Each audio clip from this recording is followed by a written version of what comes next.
ফেলছিল, মানে আল্লাহ রাখার মালিক, বাঁচায় রাখার মালিক, আমি বেঁচে আছি। সে মারতে 1 ঘন্টা মেরে আমার কান টান সে নষ্ট করে দিছিল, একটা কান নষ্ট করে দিছিল। হ্যাঁ, এই ঘটনাটা আমার জীবনটাকে সে, এটা তার সাথে সম্পর্ক থাকা অবস্থায়। এটা কোথায় বসে, লোকেশনটা মানে বিয়ের কথা বলা তো, এটা টাঙ্গাইলে করছিল। হ্যাঁ, একটা রিসর্টে। উনি আমাকে বিয়ের কথা বলে আমাকে আমার সংসার, আমার স্বামীকে ডিভোর্স করাইছে।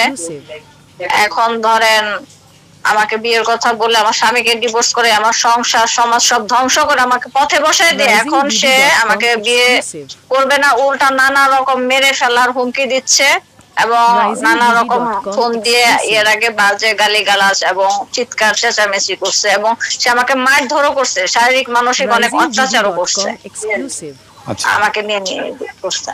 আচ্ছা, উনি বলতেছেন যে মানে ওনাদের ভাষার মধ্যে যে হয়তো এটা ব্ল্যাকমেইলিং একটা বিষয় থেকে থাকে, এরকম কিছু কি না আপু?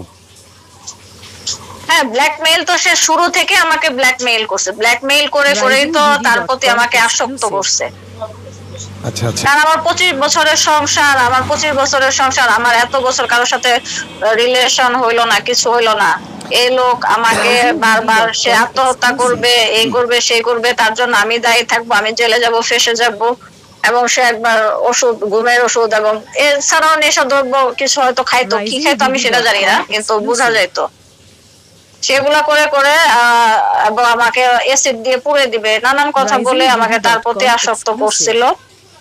তারপরে যখন আসক্ত হওয়ার পরে সে শুরু থেকে বলছে বিয়ে করবে আমাকে, বিয়ে করে নতুন জীবন যাপন করতে চায়। কারণ তার বউ তার থেকে বয়স অনেক বড়, তার বউর সাথে ওনার একটা গন্ডগোল ছিল, সেই সূত্র ধরে সে আমার কাছে আসছিল এবং তার বউ এক সময় শুরুর দিকে তার রুমে আমাকে পাঠাইতো তার সেবা যত্ন এটা সেটা করার জন্য।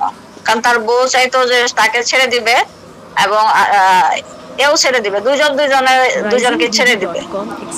তো তারপর আমরা তাদের দুজনকে বসায় মিটমাট করে দেই।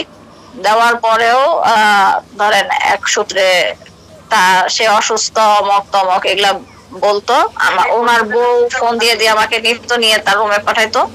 এই করে এক পর্যায়ে সে যোগাযোগ থেকে আস্তে আস্তে সে আমাকে এইভাবে তার প্রতি দুর্বল করে আমার এই যে সবকিছু ধ্বংস করে দিয়ে সে এখন আমাকে বিয়ে টিয়ে তো করেই নাই, উল্টা আমাকে মেরে ফেলার প্রতিনিয়ত হুমকি দিচ্ছে নানা মানুষ দিয়ে।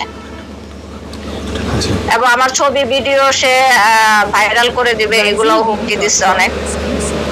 এগুলো মেসেজও পাঠাইছে লিখে যে এরকম আরো আছে, তোমার আত্মীয় স্বজনের মাধ্যমে, কারো মাধ্যমে সারা পৃথিবীর মানুষ দেখবে, মানে আমার আত্মীয় স্বজনকে হাত করে এগুলা তাদের মাধ্যমে ভাইরাল করে দিবে, এইসব হুমকি দিচ্ছে। সে মেসেজে লিখছে, এইসব মেসেজও আছে আমার কাছে। আচ্ছা আচ্ছা, আরেকটি বিষয় আপু, যতদূর জানতে পারলাম সম্পর্কে উনি নাকি আপনার আত্মীয় হয়। হ্যাঁ, আমার ননাসের, যে বলতেছি না, আমার ননাসের হাজবেন্ড। আচ্ছা আচ্ছা, তাহলে এই বিষয়গুলো এখন আবার আপু এই বিষয়গুলো আপনারা পারিবারিক ভাবে বলছেন যে উনি আসলে এই কাজগুলো করতেছেন? পারিবারিক ভাবে সবাই জানতো, তার বউ জানতো, সবাই জানতো। আচ্ছা আচ্ছা, আমার হাজবেন্ড জানতো না। আচ্ছা আপু, আপনাদের মধ্যে যে সম্পর্কটা চলে আসছে এটা কত বছর ধরে, কত সাল থেকে? 1 বছর যাবত এই সম্পর্কটা 1 বছর ধরে। আমরা দেখলাম বেশ কিছু ভিডিও ক্লিপ এখন অলরেডি ফেসবুকে ঘোরাঘুরি করছে ওনার যে বিষয়টি।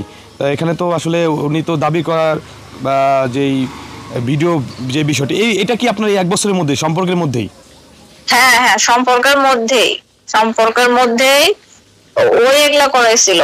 পরে যখন লাস্টে আমি বিয়ের কথা বললে তখন বলতো যে এইসব অনেক কিছু আমি ভাইরাল করে দেবো, আমাকে ছবি পাঠাইছে, এগুলা ছবি ভিডিও ওই পাঠাইছিল।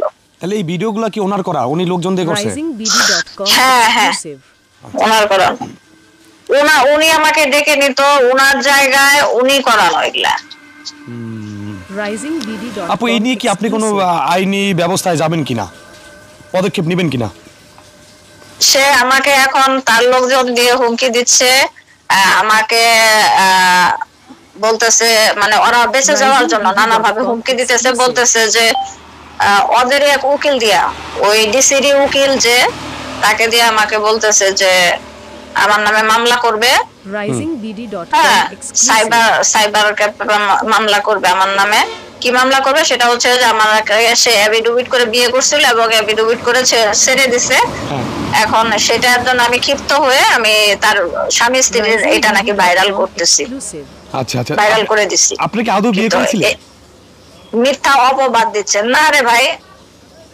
ওই বেটা তো আমার সাথে সেই নভেম্বরের পর থেকে তো আমার সাথে 2024-এর নভেম্বরের পর থেকে এই বেটা আমার সাথে দেখাই করে নাই। ও আচ্ছা আচ্ছা, তাহলে তার মানে কোনো আচ্ছা, উনি যে মানে যুক্তি দাঁড় করাবে যে উনি বিয়ে করছে এরকম কোনো সুযোগ নাই এটার? না না, আমি 6 মাস যাবত আমি লাথি গুতা খাইতেছি, মানুষের বকাবাজি শুনতেছি, আমি ভাই শারীরিক ভাবে অসুস্থ হয়ে গেছি। আমার মানে আমি কয়েকবার আত্মহত্যা করতে গেছি, কয়েকবার।